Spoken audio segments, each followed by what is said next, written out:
have to really escalate the noise we make so that we'll be heard.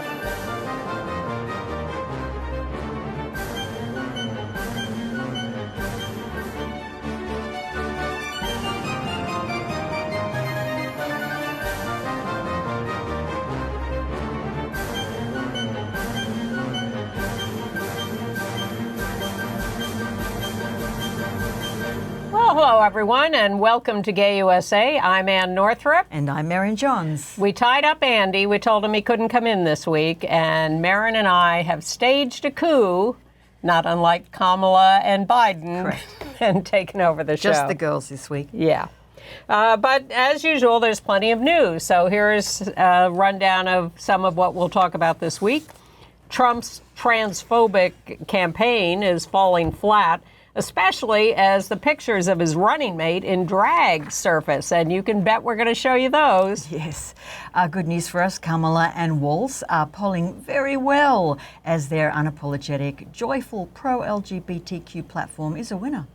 And I'm sorry to say that my beloved Red Sox have a player who they have now suspended for directing a homophobic slur at a heckling fan. We've got a very strange TikTok video by a lesbian American Airlines passenger who said she was banned for life for a very strange reason. Yeah, very strange, but you're going to hear from her, and that is fun. Qatar, I never know how to pronounce it, finally released the gay man who was caught up in a Grindr sting. And a lesbian, it turns out, was one of those released in the Russian prisoner swap. And the Paris Olympics are over and we've already got withdrawal symptoms, but we have achieved, Team Gay has achieved a record gold medal haul this year. And unfortunately, we're losing Tom Daley, who's retiring.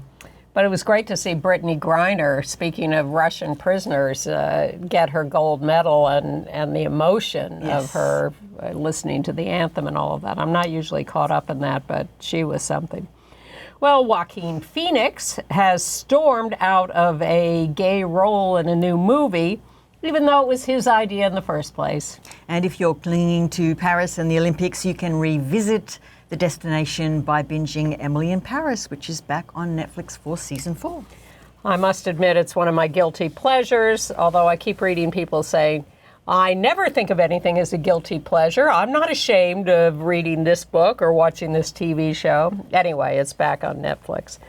And it has, well, I'll tell you more when we get to entertainment news. But mostly we're still watching the campaign unfold with great excitement and a little terror at what could happen. And we still got 2.5 months to go before this election takes place. Although, as Andy likes to point out, voting begins very soon. And I heard this morning that in North Carolina, there are people will be getting their ballots at the beginning of September. Wow. And speaking of battleground states, the polling is showing that Harris-Walz are doing very well in these marginal and battleground states such as Michigan, Wisconsin and Pennsylvania.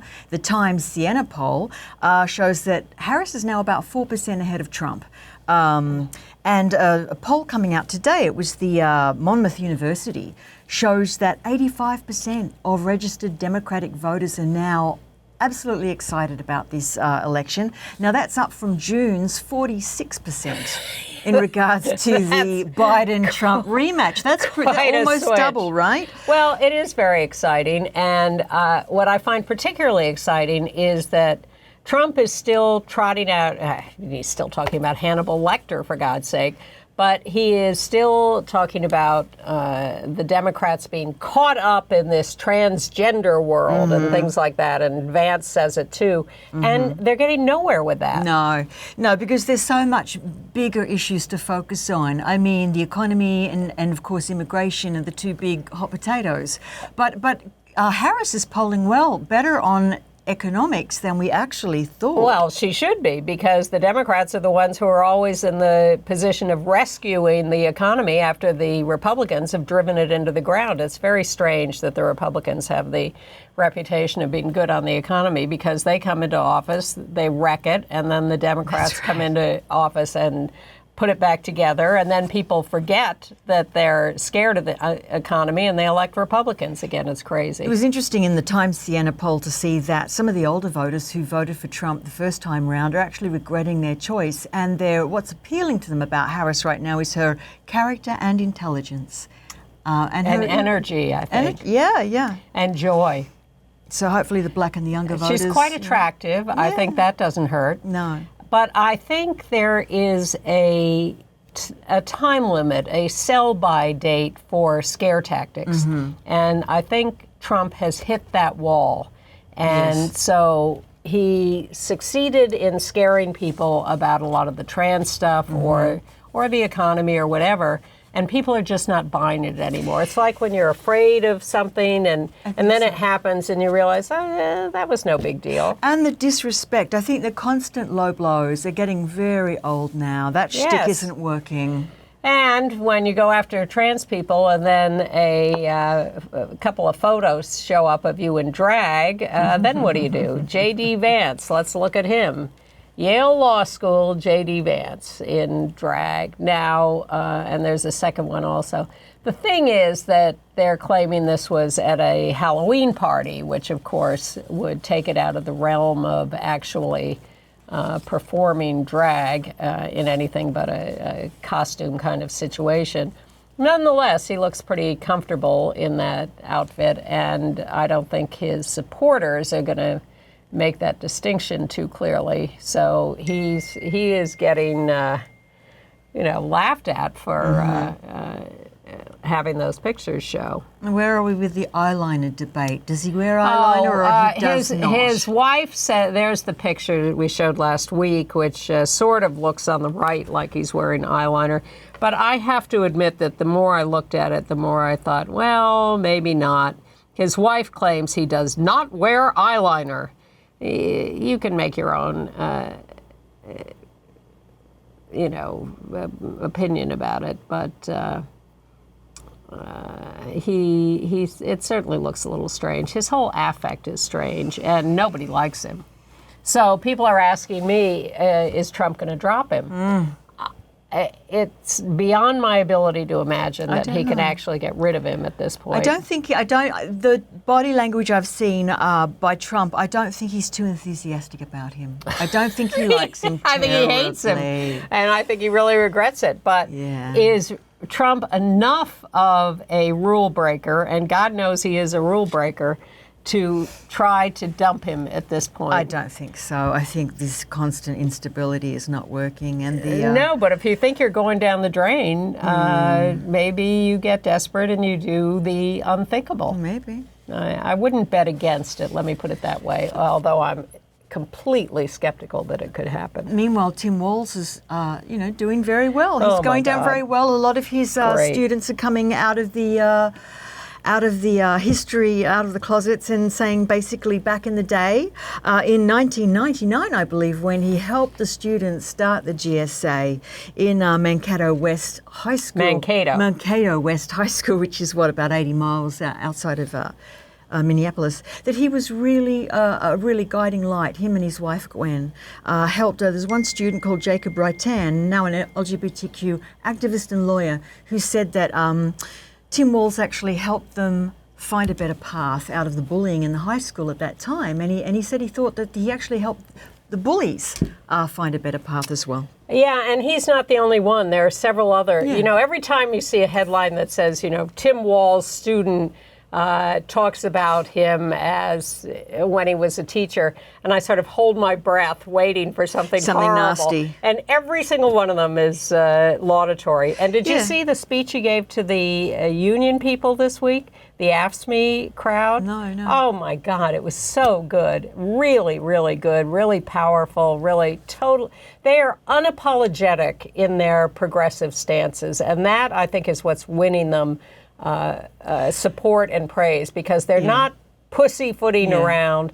They are standing strong for values like supporting working people and women and reproductive rights and LGBTQ people. They are pulling no punches, and they have learned what we have been yelling at them for years, be brave, stand up, say these things. You will bring people to you, and that's what's happening. We're very tired of Democrats that are sort of like neoliberal multimillionaires. Yeah. It's getting very old. It's not helping the cause. Well, LULAC, the League of United Latin American Citizens, which is a very long-standing group, has endorsed them, and that's the first endorsement they've ever made in a presidential election. And I was happy to see that, Senator LaFonza Butler of California, out lesbian, who was put in the seat temporarily when Dianne Feinstein died. She didn't run to keep it. She's very close to Kamala, and I think she could end up in the cabinet, which would be great. I hope so. Yeah, and Katie Porter. I want Katie Porter in the administration, too. Yeah. Who got defeated in the primary for that seat in California, and she's a whiz, and I really want her in there.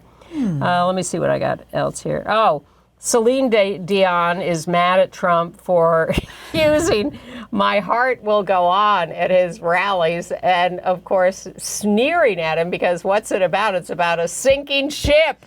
Yes, Sony Music Entertainment actually had to issue a statement saying that the likeness of Celine Dion and the music was unauthorized use, and then they ended with a very pithy note. And really, that song.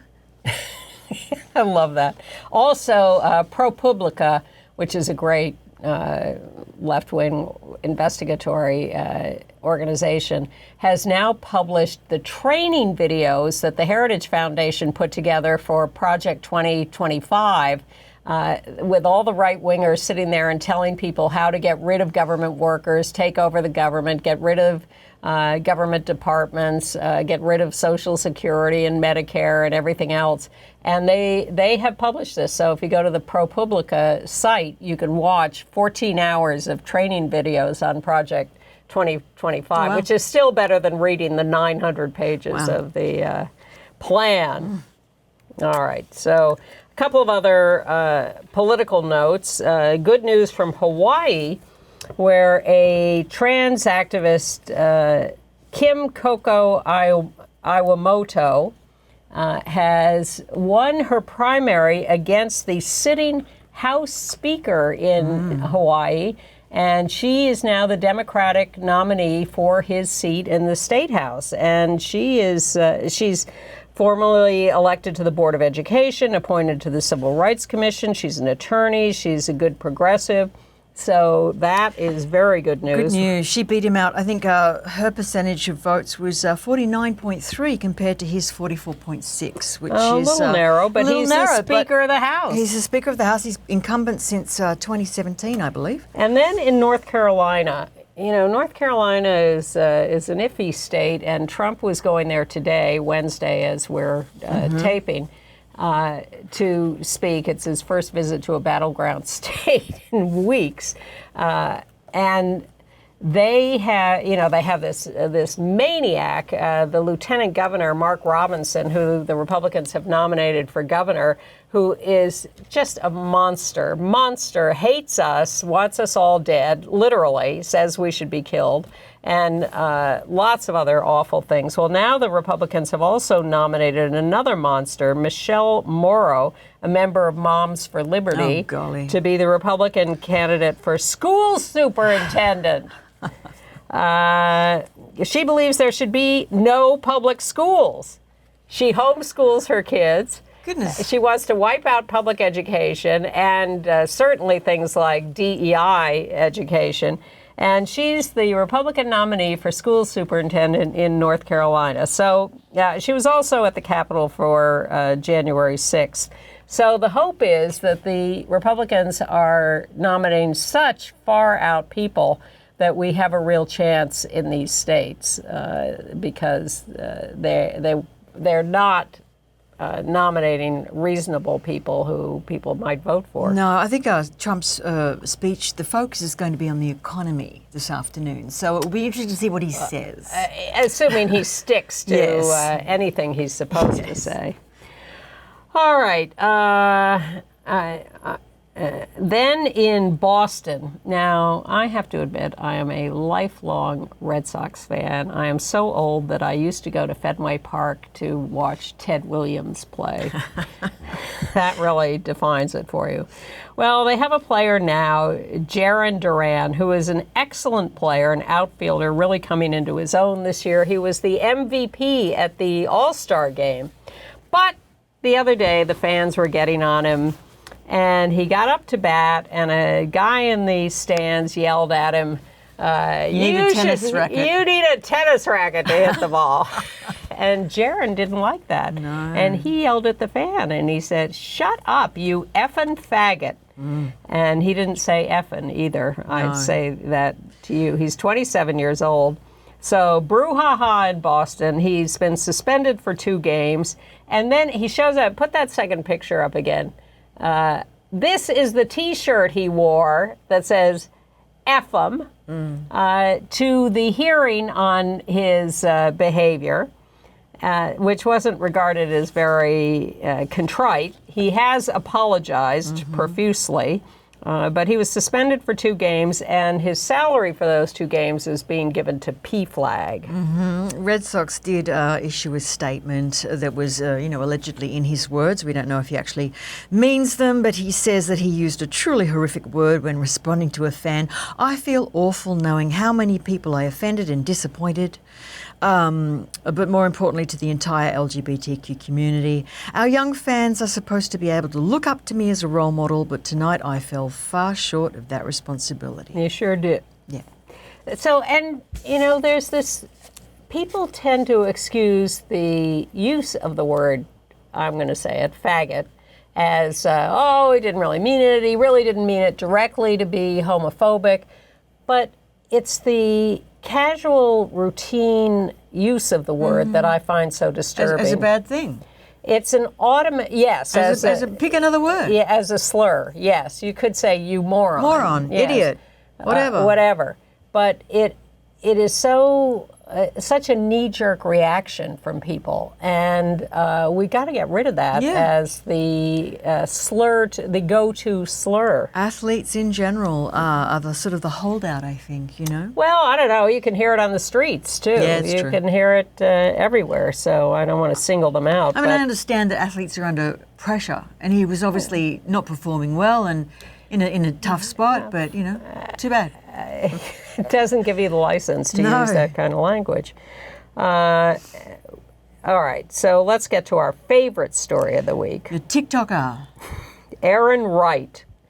Erin Wright is a youngish lesbian who wanted to go to her sister's bachelorette party in New Orleans. So she bought a ticket on American Airlines. And she tried to check in online, and she was having trouble. So she just went to the airport thinking this will be okay. And this is what happened. If you're ever wondering how you could get permanently banned from flying American Airlines, this is how it happened to me.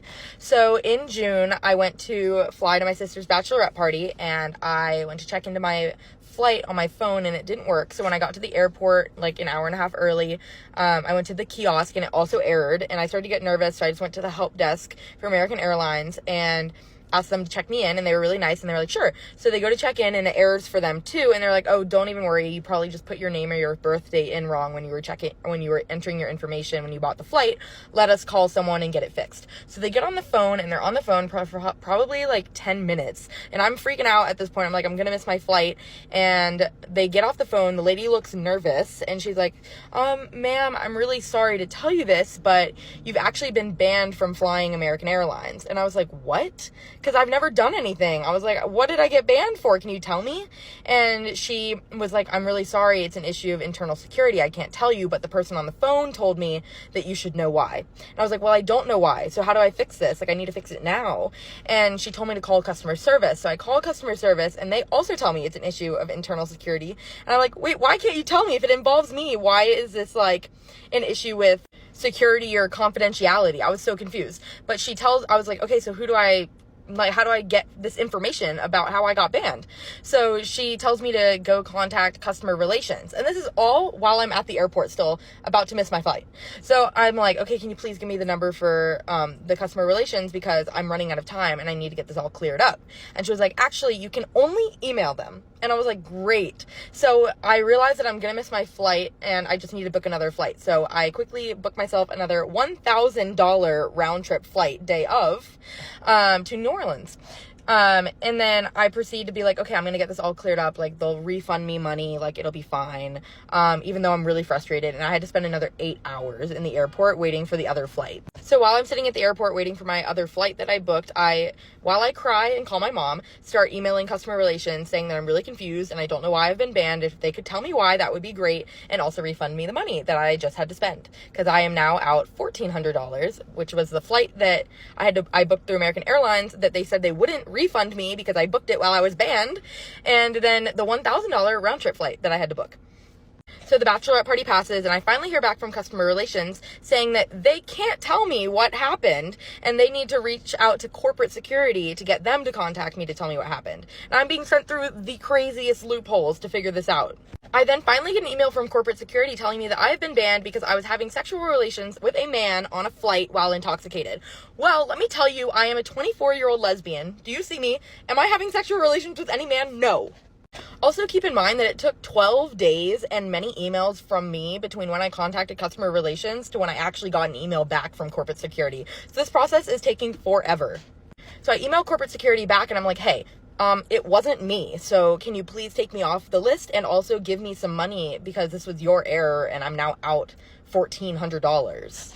To which corporate security responds and says that I need to send them an official appeal through the email and tell them exactly why I didn't do it. So I emailed them a very serious email, but also somewhat funny because in it, I'm like, I don't really know how to prove that it wasn't me except for the fact that I'm literally a lesbian and I can get you letters from other people telling you that that's the truth.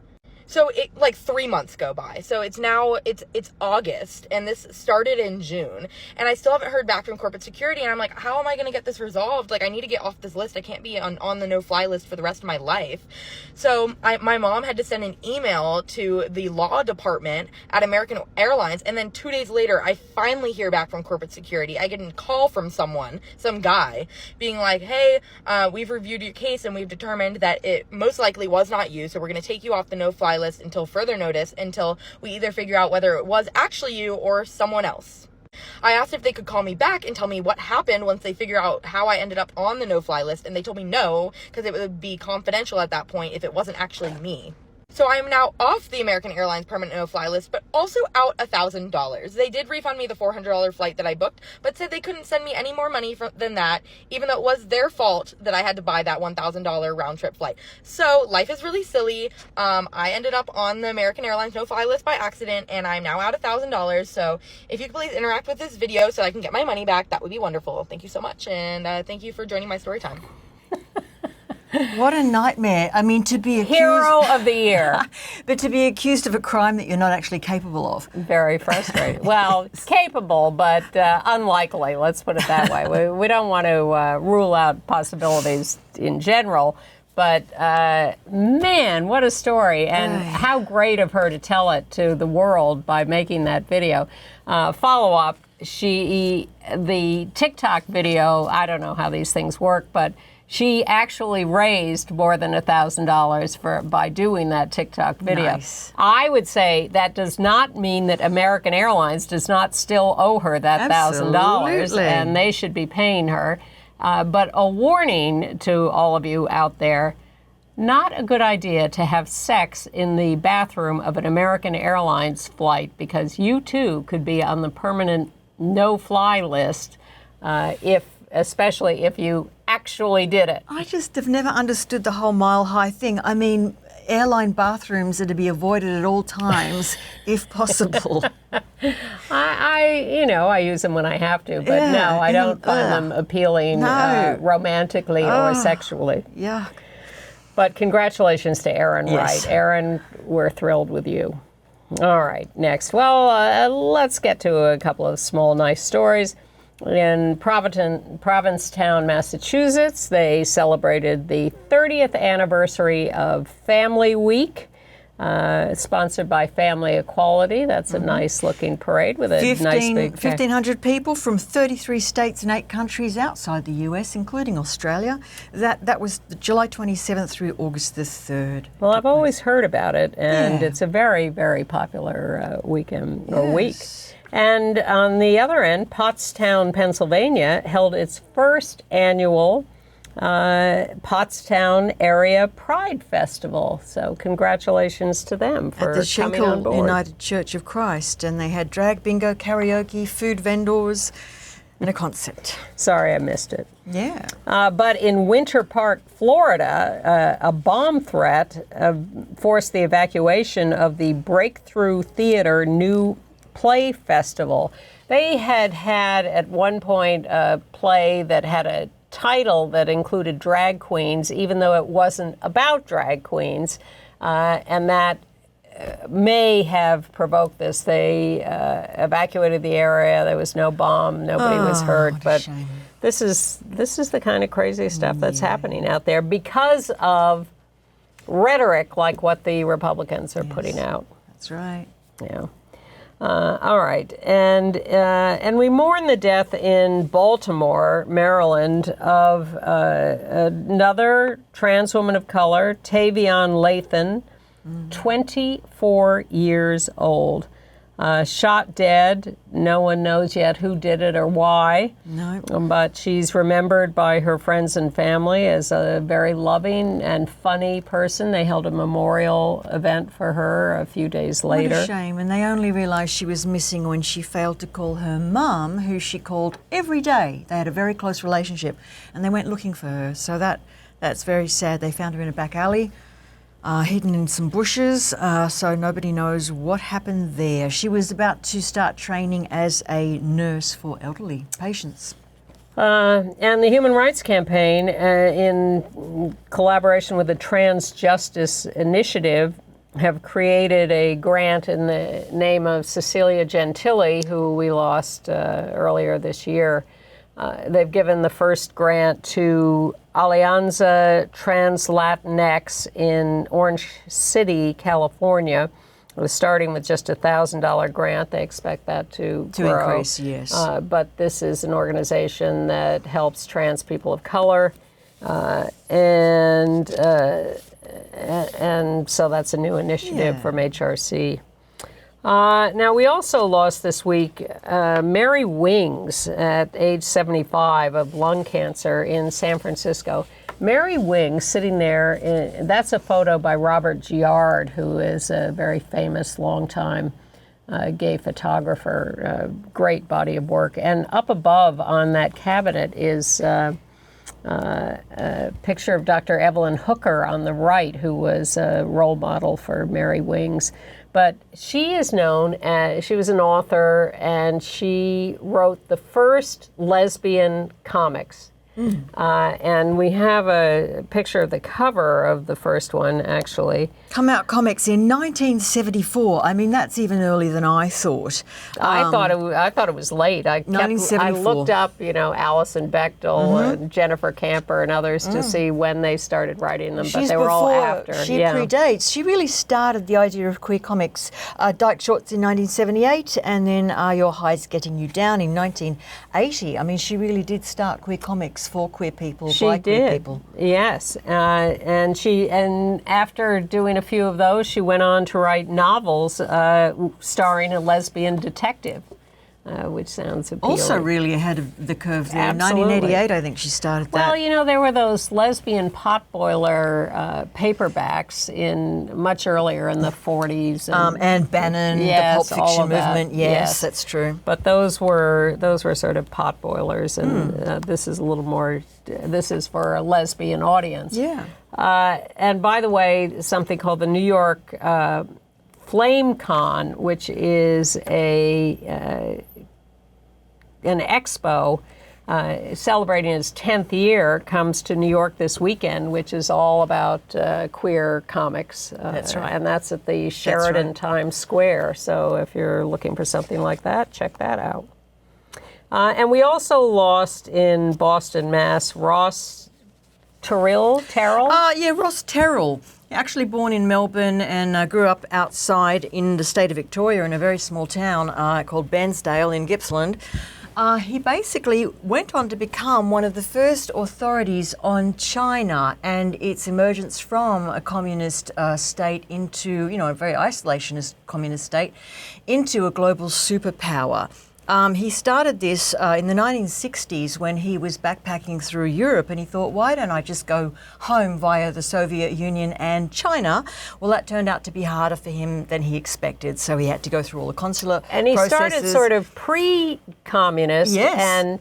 and then watched Mao and the Yes. communists come in. Yes, and he wrote biographies on Mao and Madame Mao, and really was the first Westerner to break down culturally what this would mean for us. And Richard Nixon used him as a consultant. I believe Bill read Clinton his did. books Absolutely. before going to China. And then he died at 85. But just a couple of years ago, he wrote an autobiography called Breaking the Rules, The Intimate Diary of Ross Terrell. And the editor of it says, what is most remarkable is how cheerfully, enthusiastically, and usually level-headedly Ross made his own way as a happy homosexual. But a closeted homosexual. Yes, He yes. did not come out until this autobiography. That's right. But he lived this dual life, which always fascinates me. People who are closeted and never talk about their sex lives in public, but live an active sex life within a small community of friends with whom they are living a happy homosexual life. When I came out, I couldn't keep quiet about it for more than a week. By the end of that week, everyone knew, all my family, all my friends. I mean, I'd been closeted thinking about it for years, but when I finally actually did something about it, then all bets were off. I could not have lived parallel lives. No. But I do think he realised he was dealing with some sensitive departments here, governments and heads of state, and I think he did feel that coming out would harm his career. There might have also been the idea that when he was in Tiananmen Square, he was on the outskirts of the crowd as the government started firing on people, and I think he realised the power of the state. And to be of any kind of fringe person could really go against you. Yes, certainly. I certainly understand that and sympathize with that. But then he waited till he was like 83. He did. He's also a complex individual. I watched this video about him, and he said that he became fixated on China because growing up as a small child in Australia, he had a girlfriend who was half Chinese, and he was fascinated by her identity. She was descendants of the Chinese who had been on the Australian goldfields in the 1800s. Okay. Well, he seems like a fascinating guy. Yeah. All right, so let's move on to international news as we mourn the death of an international person. Qatar has finally released the British-Mexican gay man who they targeted in a Grindr sting, Manuel Guerrero Avina. Said they were just targeting him for drugs, which he said were planted on him, and that really they were going after him for being gay. Yeah. Well, if you're going to get someone on a Grindr hookup, you have to assume that being gay has something to do with it. He's been in custody for like 7 months, and they kept his HIV medications away from him. Terrible, while he's in prison, yes. Imagine that. You've got the guy on your app, you go down to the lobby to let him in, and there are the cops. They grab you, and they take you away, and they plant a little bit of meth on you as well. Well, perhaps Allegedly. not a good idea in Qatar. No. Then Bulgaria, their parliament passed a no LGBTQ propaganda law, falling into line with Russia and other countries that have done it. That's a little demonstration against it in Bulgaria, clearly showing Putin as the sponsor of all this. No violence was reported, and some of the slogans chanted were, "Bulgaria is no Russia." Yeah. Well, it is more so now. Yeah. And in Nigeria, a trans sex worker, Ifeanyi, was murdered, age 33. And she had published on TikTok warnings that she felt she was under attack and was risking death. And sure enough, they came and got her. Yeah, she was on her way to visit her boyfriend when she was found by the side of a highway. Yeah. And in India, a gay activist, Anish Gawande, has been appointed the national spokesperson for one wing of the Nationalist Congress Party, which seems to be diminishing in power. So it's not like a huge deal, but he's sort of the Karine Jean-Pierre of this part of the party. 27 years old, he founded the Pink List, which is a list of LGBT-friendly politicians, but the party he's representing is now regarded by some as corrupt and small. Yeah. And then a new Pride Centre in Australia. Yes, first Pride Centre in New South Wales, in Sydney's inner west. It's ended a 17-year drought. In the newly renovated town hall there, they've established a Pride Centre that is going to be the new residence of 2010, which is our main non-profit that looks after LGBTQ youth. So well done, you guys. Nice. And I'm fascinated by this new report from the Williams Institute, which is the LGBTQ think tank headquartered at the UCLA School of Law. They talked to people in China. They surveyed people in China. And they found that 70% of the people they surveyed know someone who is LGBTQ. Wow. That's pretty major.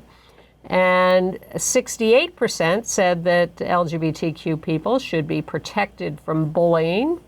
And 60% said they should be treated fairly at work. And 50% said that they should be allowed to marry.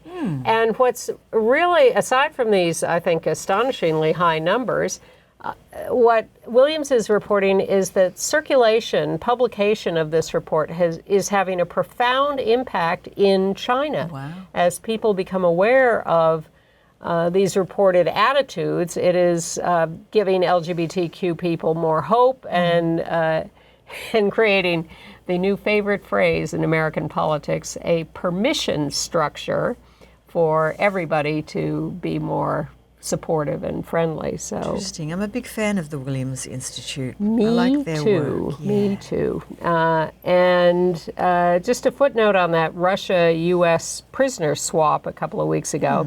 Turns out there was a lesbian artist, Sasha Skochilenko, who was one of those released and is reunited in Germany with her partner, Sofia Sudbotina. Yes, and Skochilenko was 33. She's actually suffers from celiac disease, and her partner was diagnosed with cancer. And because, gay marriage is effectively banned in Russia, they didn't have any basic conjugal rights or ability to see each other while Sasha was imprisoned. So now, after a year being part of this prisoner swap, they have relocated to Germany where they plan to marry. Good for them. Yeah. And the Olympics are over in Paris. It was a huge, huge success. We'll catch up on a few things at the end. First of all, Team LGBTQ, which doesn't really exist, but it's... No, we made that up. Well, we didn't make it up, but I think Outsports.com made it up. But they've been following. We, the greater... the gay collective. Community, yeah. Yep. But they ended up reporting there were 195 out athletes in Paris out of 10,000 altogether. By comparison, the U.S. team was 592 athletes, but our 195 LGBTQ out athletes won 38 medals, which would have placed them in 8th place. I think that might have even gone up. I think it's about 42 medals now, and really? we're ahead of Italy. We're in 7th place. Okay. That's what I think. I looked after the games were over, but perhaps they were still tabulating some of those results. 7th or 8th, excellent performance. Team LGBTQ. Yes. So let's look at some of them. Yeah. Well, I have a soft spot for Sha'Carri Richardson Yes. because she's sort of got a chip on her shoulder and she's been treated badly. So there she is winning the relay race. But the great thing about this is she's pounding to the finish and she looks over at her opponent. And this was not a quick glance. This was, she really stared her down as she was barreling past her. Because when she was the final leg of the 4-leg relay team, it was a 4x100. They each ran 100 yards. And when she got the baton for the last leg, she was behind. Everyone was ahead of her. And she just took off like a supersonic jet and went right by everybody else. And as she passed this last one on her way to the finish line, she just looked over. She had no doubt that she was going to win this race, but she was still running and still short of the line. And she looks over and just sneers at her opponent on the way to the race. Now, no photo finish for them. That was a clear, beautiful moment. Fantastic. So she and her teammates won the gold in the relay. There they are, all 4 of them, with Sha'Carri on the left there. She also took silver in the 100-yard dash, which was a little disappointment. She was expected to win that, and I think she was just 2/10. So there was a lot of pressure on her. So winning the gold in the relay and winning it so brilliantly by coming from behind in the last leg and just blowing by everybody else was a great triumph. Now, we still don't know the identity of her mystery girlfriend, do we? Well, I don't. I don't either. But I love that she won a gold because that's a callback to the Instagram stories of August the 1st, where she reposted a picture on Girlfriend Day of a bunch of red roses and a teddy bear wearing a gold medal. So I'm happy that she manifested that. So she's a romantic. She is. Oh, good for her. You wouldn't think so, would you? But she is. She's clearly very emotional. Yeah. She was emotional about her grandmother, her mother, and about these races. You know, she got kept out of the last Olympics because she tested positive for THC, because as we all know, marijuana is a great performance-enhancing drug for sprinters. No, sometimes a girl just wants to relax. And speaking of emotions, what about Brittney Griner's lovely emotional display during the American anthem? Brittney, she performed brilliantly on the U.S. Basketball team, which won the gold and has, I think, never been defeated in Olympic competition. They've now won like close to 60 straight games over 8 Olympics or something. So, but she was great on the team, and it was a miracle that she could play. She was in prison in Russia until relatively recently, but she got herself in shape and was a completely present and contributing member of the team. And when they put that gold medal around her neck and started playing the national anthem, she just really lost it. In a good way. I mean, everybody remembers in 2020, she suggested that the WNBA should possibly forego playing the national anthem. And then, of course, Uncle Sam, came in and rescued her from Russia, where she had been detained due to the cannabis cartridges. And I think this is something... A continuing theme. It is a continuing theme, but I do believe if you are an athlete, I do believe that patriotism is part of the gig. Well, I'm very conflicted because on the one hand, you have in the opening ceremonies, they do this great performance of John Lennon's Imagine, Imagine No Countries. I wonder if you can. And they're very proud that they play this song. And then they all go out and beat each other's brains out to brag that their country's better than the other country. It is strange. But if you are adopting the flag, if you are playing for a flag, I think you do need to stand for the anthem. That's just I could forego the flag stuff, but I'm very happy for her and for them and for the U.S. women's soccer team, which hasn't won a gold for America since 2012, but did come out and win it this year. A 12-year drought, right? And I think Megan Rapinoe and Sue Bird were in Paris, and they were watching they were just everywhere. as spectators, They were and they everywhere. absolutely enjoyed it. There are only 2 out players on the women's soccer team now, but there's 7 out players on the women's basketball team. Right. And also there was, of course, the Algerian boxer Imani Khalif, who was the subject of such hatred and condemnation because Absolutely people dreadful. said, oh, she's trans, she's a man. Terrible. No, she isn't, and she won the gold medal, and now she's suing X and Elon Musk and In the suit, she mentions J.K. Rowling. names J.K. Rowling and Elon Musk. The criminal complaint filed in Paris is against unknown persons, but all of these people that have slurred her have been mentioned by the suit. And now it's up to French authorities to look into the prosecution and who they can prosecute, if anybody.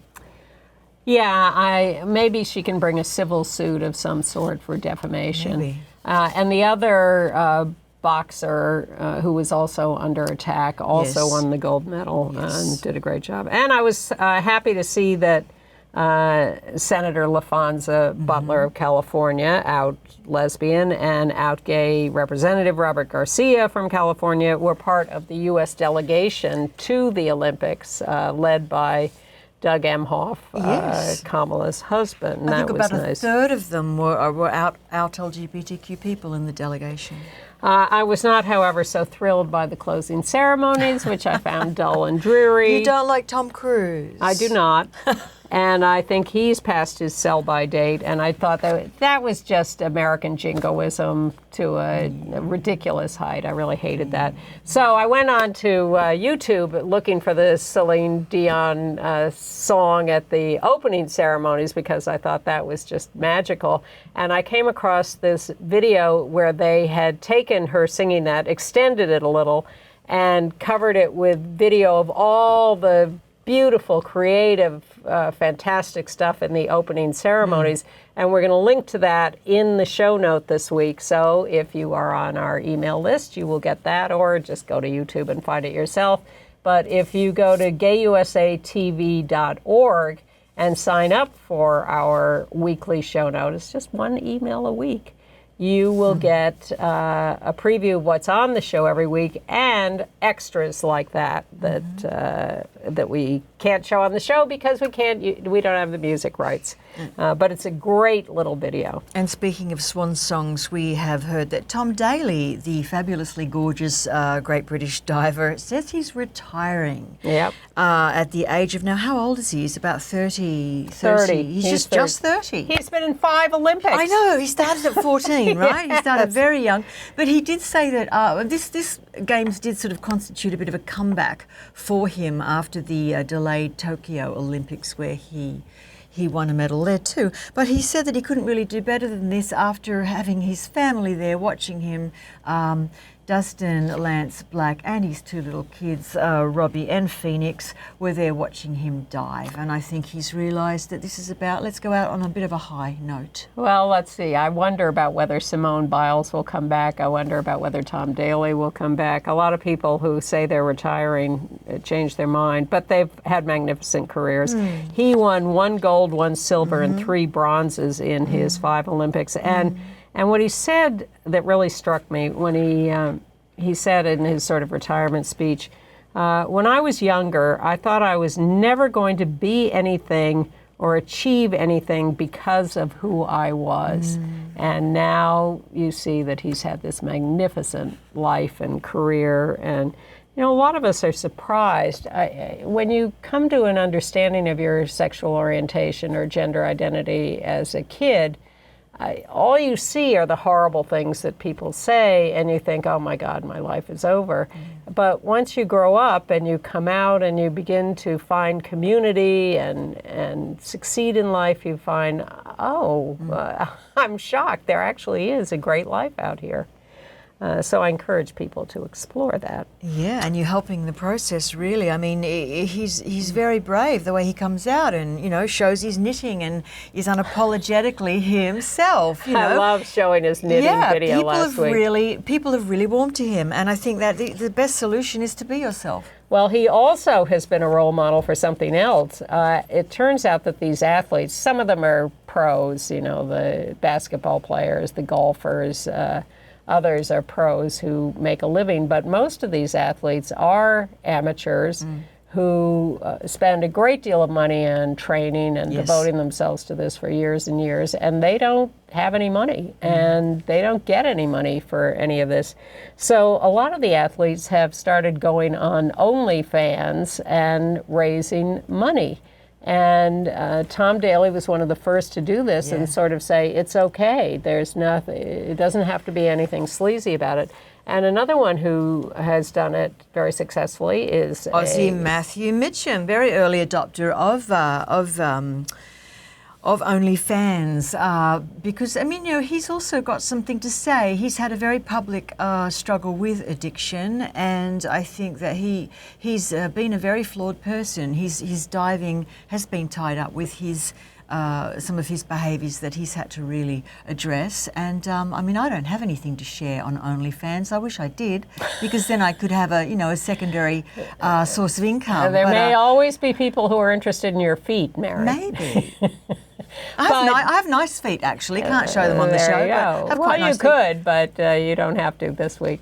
But Matthew has talked about how this is sort of sex worker light work. Yeah. But there's nothing... It doesn't have to be. No, it can be whatever you want it to be. And we could show you more provocative pictures, but we're not allowed to. So we're showing you just more moderate pictures. But they do get a little more provocative. Noah Williams and the other diver, Timo Barthel, both also publicly partly funded their Paris journey. One of them is gay, but one of them is not. But everybody, all the gays love diving, don't they? They love those bodies. They love the bodies. So if you want to support your Olympic team members, go to OnlyFans and make your contribution. Golly, I've never looked. No. But just a couple of other footnotes. Nikki Hiltz, trans non-binary, was a huge hit at the Games. She didn't win any medals.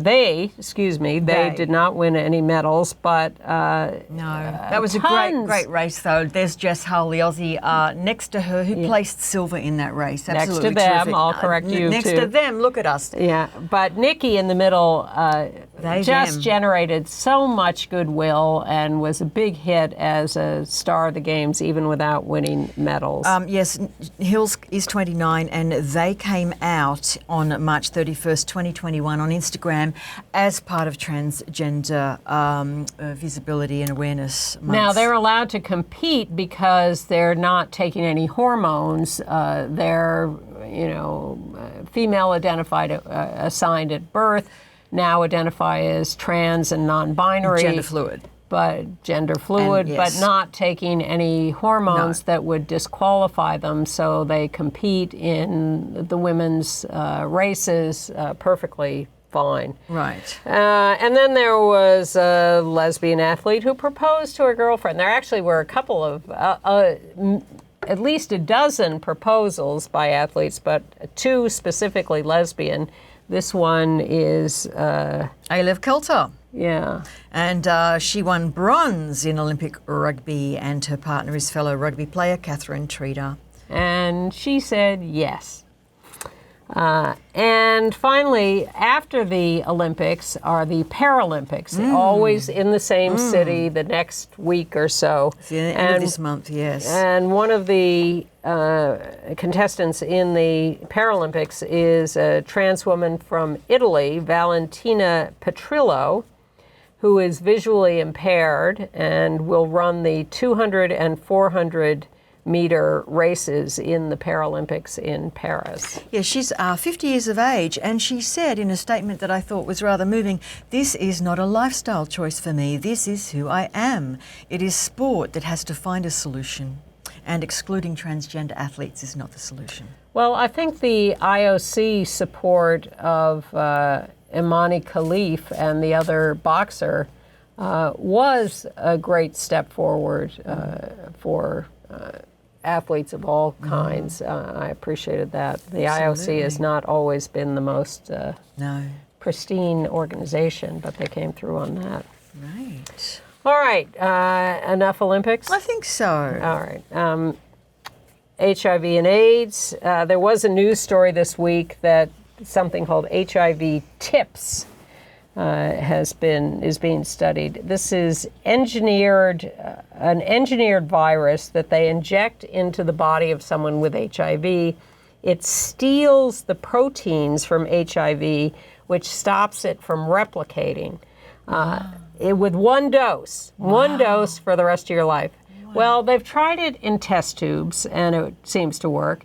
They've tried it on monkeys, and it seems to work. So now they're going to start trying it on humans. But I have to say a couple of things.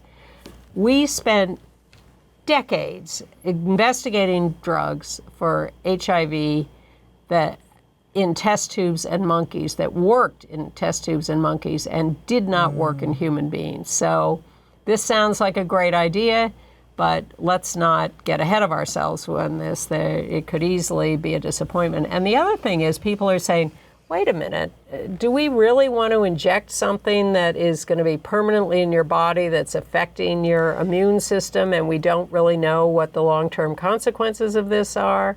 Let's be careful about this before we rush into it. Yeah, it's the same old argument with the vaccines as well. I mean, time will tell, I suppose. Well, I hope it will tell us something, because certainly it would be delightful if it worked, but caution on everything. All right, and evidently Joaquin Phoenix is being cautious. Well, that's my segue to entertainment news. So Joaquin Phoenix goes to Todd Haynes, the great director, with an idea for a movie. I want to do a gay movie. I want to play gay, and I want to really push the sex in this. I want to make it really provocative and explicit and whatever. And Todd Haynes goes, okay. Right. And they concoct this movie. They work together, and they're just about to go into production on it. A 1930s gay romance. Like a detective. It's got some kind of noir. Yes, exactly. Aspect. And these guys flee to Mexico from L.A. Danny Ramirez is supposed to be his co-star. I'm sorry, can you put that picture up again? Danny Ramirez on the left and Joaquin on the right are supposed to be the lovers. And 5 days before they're about to start shooting, Joaquin bails. Totally. It's incredible because all the sets were built in Guadalajara, the crew are all standing by. I think this is an absolute nightmare. Apparently the production is dead in the water. Christine Vachon, who is, of course, the famed Killer Films producer and visionary, she apparently posted to Facebook in since deleted comments saying that this is a nightmare. But she did push back on anybody who said, well, this is what you get for casting a straight actor in a gay role. She said, no, that doesn't really have anything to do with it.